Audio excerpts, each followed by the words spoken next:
Bismillahirrahmanirrahim. Assalamualaikum warahmatullahi wabarakatuh.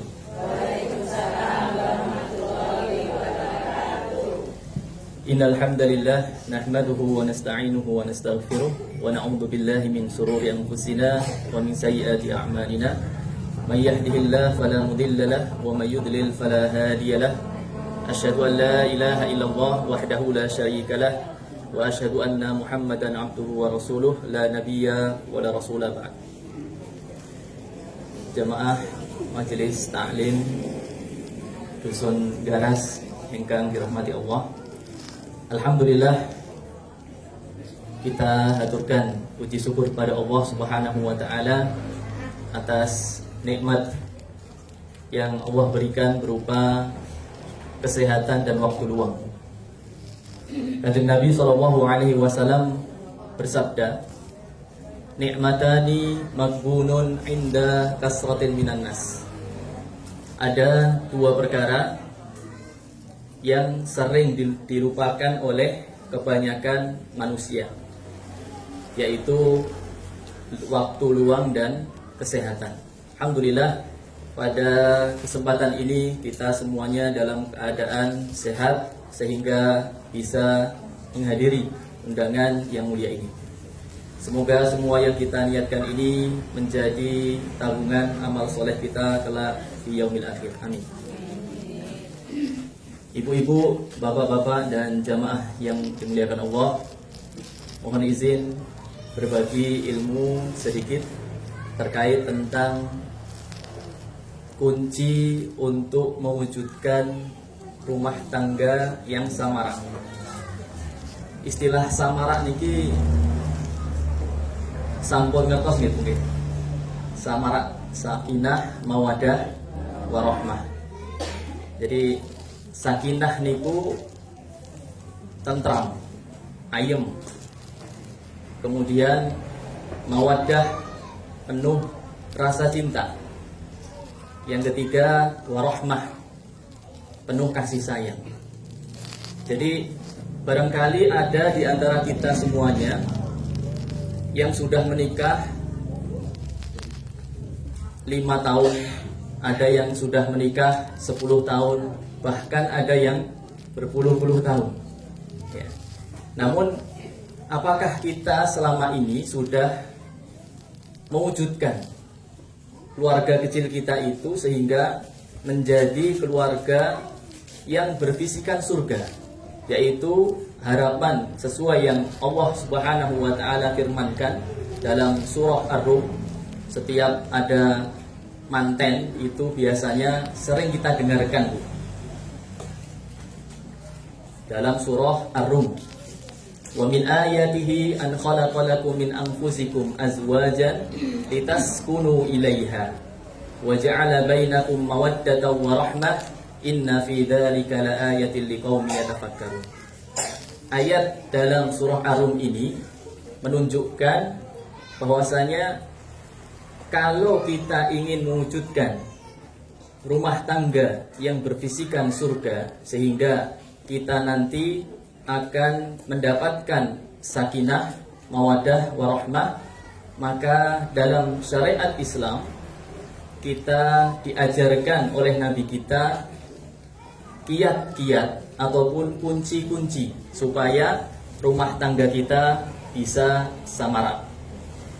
Di antaranya yang diajarkan oleh Nabi kita SAW adalah supaya kita selalu semangat untuk menuntut ilmu, terutama ilmu yang dimaksud di sini adalah ilmu agama. Jadi setiap orang yang hidup di dunia, maka Nabi menganjurkan dan para ulama, man arada dunya, barang siapa yang menginginkan dunia. Artinya kalau kita ingin hidup mulia di dunia ini, fa'alaihi bil ilmi, maka hendaklah dia punya ilmu. Wa man aradal akhirah, dan barang siapa yang menginginkan kemuliaan di akhirat, fa'alaihi bil ilmi, maka hendaklah dia menuntut ilmu.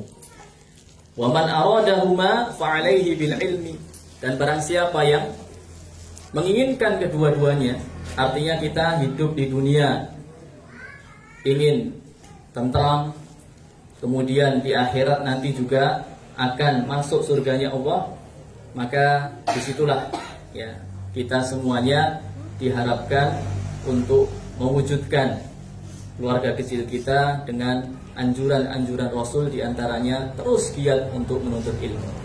Kemudian ilmu yang dimaksud di sini adalah ilmu agama, terutama dalam rumah tangga, Bu. Ya, Pak. Ini biasanya kalau kita ditanya apa kunci kebahagiaan atau apa kebahagiaan itu, kita jawab ini pun apa? Bahagia itu apa? Bahagia itu mungkin punya rumah mewah atau gadah arto kathah ngoten nggih Bu. Napa gadah pesawat kados sinten sing wingi menghadiri undangannya Pak Jokowi. Penuh itu bandara. Nah, sehingga apakah kebahagiaan itu yang dimaksud adalah memiliki harta? Ternyata konsep di dalam Al-Quran Allah sudah mengingatkan, yaitu apa? La khaufun alaihim wa la hum yahzanun. Ternyata kebahagiaan itu simpel sebenarnya. Apa itu? Kita tidak takut untuk kehidupan yang akan datang. Artinya rizki itu sudah dicantumkan dalam Lauhul Mahfuz. Sehingga kalau kita mengerti bahwasanya orang yang masih hidup, selama kita masih menghirup nafas, maka otomatis kita akan mendapatkan rizki dari Allah. Bahkan binatang yang melata pun mereka mendapatkan rizki, apalagi manusia yang menjadi khalifatun fil ardh. Nah, maka tinggal kitanya mencari rizki itu dengan cara yang baik dan tentunya yang halal. Kemudian wala hum yahzanun. Kebahagiaan itu juga kita tidak sedih dengan hal-hal yang sudah berlalu. Artinya barangkali kita diuji. Dalam ayat juga Allah berfirman, walanabluwannakum bisyai'in minal khauf. Kita kadang-kala diuji dengan ketakutan, walju, kemudian kelaparan, dan seterusnya. Banyak ujian-ujian dari Allah Subhanahu wa taala. Nah, maka itu semuanya yang merupakan ujian itu tidak membuat kita apa? Tidak membuat kita gentar. Tidak membuat kita sedih. Bahkan ada kitab khusus yang dikarang oleh ulama itu, yaitu la tahzan, janganlah kalian bersedih. Nah, maka itulah hal-hal yang kita pahami tentang visi yang pertama, yaitu kita anjurkan keluarga kecil kita untuk semangat selalu menuntut ilmu. Kalau dulu sebelum menikah barangkali kita menghadiri majelis taklim bersama calon kita barangkali, tetapi apakah ketika kita sudah menikah, kita ajak istri kita ajak suami kita ajak anak-anak kita menghadiri majelis-majelis taklim? Bahkan di dalam majelis-majelis taklim itu ada malaikat yang selalu mendoakan kita, Bu. Sehingga kalau sampai kita selesai dalam majelis itu kemudian didoakan oleh malaikat, maka itulah yang kita harapkan. Sehingga marilah kita semuanya menyemangati diri kita untuk selalu menuntut ilmu, yaitu ilmu agama. Karena di dalam rumah tangga itu ternyata tidak simpel. Banyak sekali kasus-kasus yang datang kepada kami tentang keluhan-keluhan rumah tangga, Bu. Nah, sehingga Islam mengajarkan di dalam pernikahan itu ada bab khusus yang disebut dengan nikah. Di dalam nikah ini banyak sekali hal-hal yang perlu kita pelajari, dari adab-adabnya, sunnah-sunnahnya, sampai nanti terciptalah keluarga yang sakinah mawaddah warahmah. Kemudian kalau ada masalah kemudian ingin bercerai, maka kita juga diajarkan ada bab tolak. Kemudian kalau cerai itu dari pihak istri menuntut cerai misalnya karena si suami mendoliminya, ataupun tidak memberikan hak-haknya, maka ada bab khulu. Boleh seorang istri menggugat cerai dengan membayar tebusan. Kemudian kalau sudah ditinggal atau diceraikan, Islam juga mengajarkan ada bab iddah, masa menanti, sehingga banyak orang-orang barat itu Bu, itu mereka peneliti ilmiahnya masuk Islam. Kenapa? Gara-gara bab iddah ini. Kenapa? Mereka meneliti dalam rekam jejak seorang wanita kafir itu ternyata lebih dari 5 laki-laki. Kenapa? Karena mereka barangkali pagi bercerai, kemudian sorenya menikah. Nah, sehingga kalau dia punya anak siapa ini? Nah, sehingga itu karena tidak ada aturan iddah. Tapi kalau dalam Islam kita diajarkan, salah satu hikmah iddah itu supaya kita mengerti rahim ini seorang wanita kosong.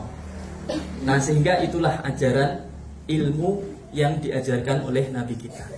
Kemudian nanti setelah menikah juga tidak mungkin seorang suami dan istri tidak menginginkan anak, maka kita juga diajarkan tentang masalah al-hadhanah ataupun mengasuh seorang anak.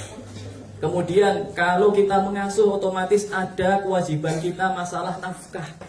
Nafkah itu mencakup apa saja, itu semuanya diajarkan di dalam Islam. Maka sekali lagi itu adalah gambaran singkat bahwasanya semakin kita gali ilmu-ilmu Allah dan Rasulnya ini, semakin banyak hal-hal yang akan menjadi bekal untuk mewujudkan rumah tangga yang sakinah mawaddah warahmah. Kemudian jamaah yang dimuliakan Allah, yang kedua, supaya kita bisa mewujudkan rumah tangga yang samarak, maka kita harus mengikuti tauladan kita bagaimana Rasulullah SAW berumah tangga. Apakah kita pernah membaca rumah tangga Rasul? Apakah kita pernah mengerti bagaimana ketika Rasul hendak masuk ke rumahnya, Bu?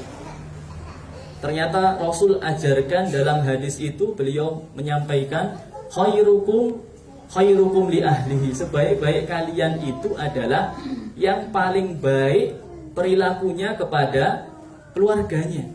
Dan aku, kata Rasul, adalah laki-laki yang paling baik kepada keluarga.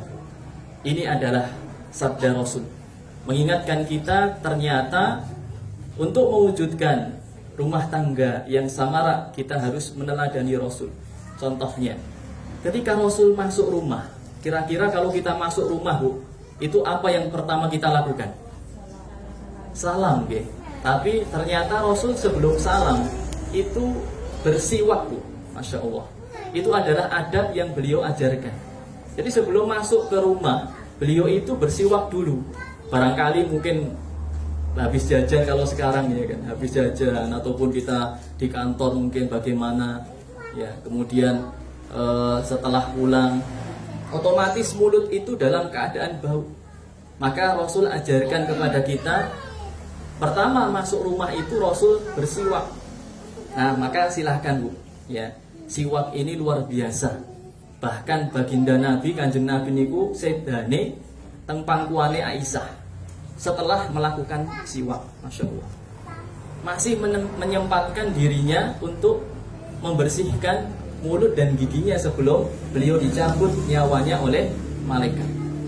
Nah, maka siwak ini sekarang sudah maju zamannya. Masya Allah, ada yang larutan, ada yang pasta gigi dan seterusnya, ada odol ya, maka itu bisa kita lakukan. Atau kalau menurut dohir hadisnya, Bapak Ibu bisa merasakan kayu arok. Jadi kayu arok atau kayu siwak ini bisa sekali-kali dirasakan, Bu. Seumur hidup ya kita harus pernah melakukan siwak ala Nabi. Caranya ternyata ada nanti caranya. Jadi namanya siwak itu seperti kayu. Seperti kita mau ngongkoti pensil, itu diongkoti dulu. Pakai apa namanya? Pakai bukan rautan, Bu, tapi pakai peso atau pakai yang lain. Kemudian kalau sudah, Aisyah itu mengajarkan di kodong. Kodong itu dikunyah pakai gigi geraham. Kemudian supaya lembut, dikunyah lagi menggunakan gigi seri. Kemudian keharmonisan Aisyah dengan Rasul, diberikan itu kepada Rasul. Nah, maka ini cara siwaknya dari atas ke bawah, dari atas ke bawah. Ini adalah tata cara Rasul bersiwak. Itu hal pertama yang Rasul lakukan ketika beliau masuk rumah. Kemudian ketika itu Rasul juga mengajarkan kita untuk salam. Kemudian ketika itu juga Rasul mengajarkan adab-adab lainnya. Di antaranya adalah dianjurkan untuk selalu berhusnudzon kepada pasangan. Nah, ini barangkali ya, baru buka WA dari siapa, Kosopo Mas misalnya. Nah, maka kadangkala ada kecemburuan, tetapi kecemburuan buta. Nah, maka itu semuanya hal-hal yang tidak diajarkan oleh Rasul kita. Maka majelis yang dimuliakan Allah, itu adalah adab-adab yang tentunya kita semuanya harus mengerti. Nah, sehingga rumah tangga Nabi itu adalah rumah tangga yang sangat-sangat sederhana, Bu, Pak. Ya, rumahnya sama ruangan ini, rumah beliau sama ruangan ini, itu tidak ada apa-apanya, Bu. Ya, bahkan beliau ketika hendak sholat itu harus menekuk, ya kan, kakinya istrinya supaya bisa sujud. Itu menunjukkan bahwasanya rumah beliau itu sangat sempit. Tetapi beliau mengajarkan luar biasa kesederhanaan. Maka itu semuanya yang diajarkan oleh Nabi kita Shallallahu Alaihi Wasallam, termasuk berkasih sayang kepada anak-anak dan keluarganya. Kemudian hal berikutnya yang disampaikan oleh para ulama di dalam masalah untuk mewujudkan rumah tangga yang sakinah, mawaddah, warahmah adalah kita selalu beristiqomah di dalam menegakkan kebenaran. Ya, karena istiqomah ini kadang sulit. Istiqomah itu kita melakukan perbuatan yang baik tetapi kontinu. Misalnya kita mengajak keluarga kita untuk sholat, bahkan nanti akan dihisab oleh Allah amal fardu kita, sholat wajib kita dihisab. Kalau sudah habis, maka Allah perintahkan kepada malaikat untuk menghisab amal sunnah kita, Bu. Nah, celakanya kalau kita tidak punya amal sunnah yang kita sering lakukan. Nah, sehingga mari mulai sekarang kita istiqomah melakukan amal-amal sunnah yang kadangkala remeh, tetapi kalau itu kontinu akan memperberat amal timbangan kita. Kadangkala kita sholat terlambat, pahalanya kurang. Nah, sehingga untuk menutup pahala-pahala wajib kita itu, maka kita dianjurkan untuk memperbanyak amalan-amalan sunnah. Kemudian berikutnya untuk mewujudkan rumah tangga yang sakinah, mawaddah, warahmah, yaitu kita dianjurkan memperbanyak istighfar. Istighfar itu kita berdoa kepada Allah, kita memohon ampun kepada Allah dengan mengucapkan astaghfirullahaladzim. Kemudian ada kalimat istighfar yang dianjurkan untuk kita baca setiap malam. Agak panjang ini, kalau tidak hafal nanti bisa dibaca. Allahumma anta rabbi la ilaha illa anta khalaqtani wa ana 'abduka wa ana 'ala ahdika wa wa'dika mastata'tu abu'u laka bi ni'matika 'alayya wa abu'u bi dhanbi faghfirli fa innahu la yaghfiru dzunuba illa anta. Itu disebut oleh ulama doa sayyid istighfar. Kalau tidak bisa, kita cukup ya beristighfar, mengucapkan astaghfirullahaladzim. Seperti halnya cerita kalau kita melihat sejarah kaumnya Nabi Nuh alaihissalam. Nah, kalau kita mengerti Nabi Muhammad, kita juga harus mengerti nabi-nabi sebelumnya. Salah satunya Nabi Nuh alaihissalam. Nabi Nuh ini umurnya panjang, Bu. Tetapi kaumnya ingkar, bahkan anak dan istrinya pun ikut tenggelam gara-gara mereka bermaksiat kepada Allah. Nah, maka ketika itu kaumnya diajarkan, dinasihati supaya ikut naik kapal, tetapi mereka malah menutup kupingnya, menutup telinganya. Nah, maka ketika itu mereka di-stop hujan dari Allah. Yang awalnya subur itu di-stop. Kalau tidak ada hujan otomatis kering. Nah, kemudian mereka mengatakan, "Nuh, ini gila. Ya, mau nggak ada hujan, mana mungkin banjir." Nah, kemudian akhirnya mereka tetap ya ingkar. Kemudian terakhir Nabi Nuh mengingatkan sesuai dalam surah Nuh. Faqultu astaghfiru rabbakum innahu kana ghaffara. Maka Nuh mengatakan, segeralah kalian memohon ampun kepada Allah dari dosa-dosa kalian itu. Sesungguhnya Allah adalah Maha Pengampun. Kemudian apa hikmah kita sering-sering memperbanyak istighfar? Dalam ayat dikatakan, yursilis samaa'a 'alaikum midrara. Setelah mereka beristighfar kepada Allah, maka Allah turunkan hujan. Masya Allah. Itu diantara fadilah kita beristighfar, sering-sering beristighfar. Kemudian wa yumditkum bi amwalin wa banin. Barang siapa yang menginginkan anak yang soleh, keluarga yang baik, kemudian harta yang banyak, maka diajarkan oleh Allah Subhanahu wa taala wa yumditkum bi amwalin wa banin. Kita disuruh memperbanyak istighfar. Karena dengan kita memperbanyak istighfar, Allah Subhanahu wa taala akan memberikan banyak kemudahan di dalam rumah tangga kita. Nah, ini adalah hal-hal yang disampaikan oleh ulama, bahkan ketika ada cekcok di antara keluarga, suami cekcok dengan istrinya, kebanyakan ulama mereka keluar dari rumahnya kemudian menuju kemana, Bu? Menuju ke masjid, menuju ke musolanya, kemudian beristighfar, muhasabah diri, kemudian memperbanyak ampunan kepada Allah. Ketika itu pulang dalam keadaan sudah reda. Ini adalah hal-hal yang telah dijanjikan oleh Allah Subhanahu wa taala. Semoga dengan singkat ya nasihat yang bertemakan kiat-kiat atau kunci-kunci untuk mewujudkan rumah tangga yang sakinah, mawaddah, warahmah ini bisa memberikan hazanah pengetahuan kepada kita semuanya, terutama bagi ibu-ibu maupun bapak-bapak yang sudah lama menikah. Ya, terutama bagi pengantin baru, barangkali ada di sini yang baru menikah. Nah, maka otomatis kita semuanya, baik yang sudah lama ataupun yang sudah yang baru menikah, itu kita butuh semuanya. Kita selalu membutuhkan ilmu-ilmu yang bisa untuk menjadi bekal supaya rumah tangga kita itu menjadi rumah tangga yang samarak, sakinah, mawaddah, warahmah. Demikian yang bisa kami sampaikan singkat, semoga bermanfaat dan kita selalu memohon kepada Allah Subhanahu wa taala dengan memperbanyak doa, dengan memperbanyak permintaan khususnya di waktu-waktu yang mustajab.